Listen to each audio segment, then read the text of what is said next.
Assalamualaikum warahmatullahi wabarakatuh. Selamat bertemu kembali anak-anak dengan program kita kali ini, yaitu program pembelajaran berbasis web. Kali ini Ibu akan menyampaikan materi matematika yang dikhususkan untuk mengikuti ujian sekolah SMP Darul Ulum 1 tahun pelajaran 2019-2020. Oke, anak-anak sudah siap semua? Namun sebelumnya tidak ada salahnya Ibu akan tanya kepada kalian, bagaimana keadaannya anak-anak? Sehat? Nah, saya tahu, Ibu tahu bahwa kalian masih melaksanakan anjuran pemerintah, yaitu stay at home. Tetapi dengan anjuran itu kita tidak boleh menyerah, kita harus tetap semangat, kita tetap belajar. Nah, kembali kepada materi matematika sebagai pelaksanaan ujian sekolah berbasis web tahun 2019-2020 di SMP Darul Ulum 1 Peterongan, Jombang. Salam study from home. Nah, anak-anak, untuk kali ini materi matematika kita akan mengambil kompetensi dasar membuat generalisasi luas permukaan dan volume, bangun ruang, sisi lengkung, tabung, kerucut, dan bola. Adapun indikator pencapaian kompetensinya adalah membandingkan antara volume tabung dan kerucut. Bangun ruang sisi lengkung, membandingkan volume kerucut dan tabung. Di sini Ibu akan berikan gambarnya kerucut dan tabung. Kalian bisa mengamati. Nah, kita kembali kepada materi yang sudah pernah Ibu sampaikan, yaitu unsur-unsur kerucut. Apa saja?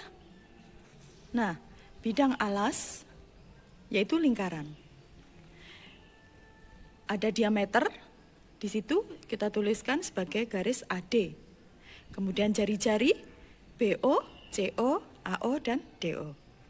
Tinggi kita notasikan dengan huruf T. Selimut yaitu sisi tegak. Dan garis pelukis yang kita notasikan dengan S. Sekarang unsur-unsur tabung, yaitu bidang alas dan sisi atap yang berbentuk lingkaran yang kongruen. Nah, itu gambarnya. Diameter AB.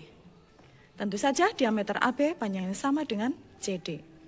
Kemudian jari-jari AO, BO, bisa CO dan DO. Tinggi kita notasikan dengan T, kemudian selimut adalah sisi tegak. Untuk kali ini anak-anak kalian mempersiapkan bahan-bahan yang akan dipakai untuk mempraktekkan membandingkan volume kerucut dan tabung. Apa saja bahan yang akan dibutuhkan? 1. Kaleng bekas, tentu saja yang masih rata, yang masih bagus, yang ada di rumah kalian. Yang kedua, yaitu bahan untuk membuat kerucut. Jadi dalam hal ini kalian hanya membuat kerucut saja.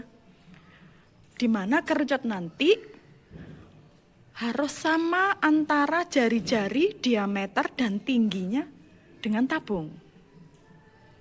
Nah, oleh karena itu bahan yang dipakai untuk membuat kerucut, 1. Kertas karton bekas yang ada di rumah kalian tentunya. Penggaris, gunting, pensil warna, lem. Dan yang ketiga adalah benda padat urai. Apa yang dimaksud?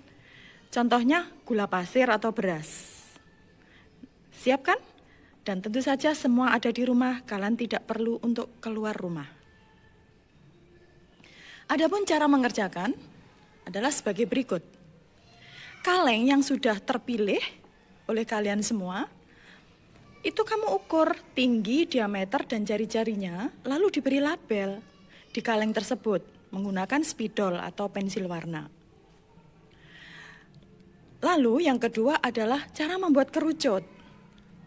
1. Membuat lingkaran satu saja pada karton yang sudah kalian siapkan yang ukuran jari-jarinya sama dengan jari-jari tabung dan disamakan juga dengan panjang tali busur pada selimut kerucut, lalu digunting. Yang kedua, membuat selimut kerucut, yaitu buatlah sebuah juring lingkaran yang jari-jarinya merupakan garis pelukis. Nah, untuk lebih lengkapnya atau lebih jelasnya kita lihat gambar berikut. Nah, kalian bisa mengamati itu. Jadi untuk membuat selimut kerucutnya itu kita membuat juring lingkaran. Yang paling atas kanan itu kalian bisa membandingkan, bisa mengamati, lalu dipraktekkan. Mudah kan? Oke, next. Nah, kalau sudah kalian sampai pada taraf pengguntingan kemudian mengelem ujung dan pangkal selimut kerucut, maka jadilah sebuah bangun kerucut. Setelah itu, kalian mengambil kaleng tadi, kamu tuangi. Benda padat urai, boleh gula, boleh beras. Kamu tuangkan secara penuh merata. Setelah itu, benda yang dituangkan di tabung, kamu tuangkan ke dalam kerucut yang sudah kamu buat tadi, dengan ukuran yang sudah Ibu sampaikan tadi. Setelah dituangkan kepada kerucut, kamu sisihkan di wadah yang lain. Dan tentu saja, benda yang ditabung masih ada. Nah, setelah itu tuangi lagi ke kerucut. Nah, dari kerucut kamu letakkan di wadah yang lain. Nah, sampai berapa kali? Lakukan dan lakukan pencatatan setiap kalian melakukan atau mempraktekannya. Setelah itu, kalian lengkapi poin B di kertas kerja kalian. Terus anak-anak jangan lupa, dari kalian memulai persiapan membuat kerucut, sampai pada mempraktekkan, membandingkan volume dengan tabung, harus divideokan. Hasilnya nanti paling lama 8 menit, maksimal 8 menit. Setelah itu, kalian kirim ke sekolah melalui Google Classroom, guru mata pelajaran, atau nanti ada pengumuman lebih lanjut, atau melalui web sekolah. Gampang kan? Ibu yakin, kalian pasti bisa. Terima kasih anak-anak, demikianlah tadi apa yang perlu kalian lakukan, kalian kerjakan dengan stay at home. Kalian bisa berbuat, bisa berkarya, dan bisa belajar.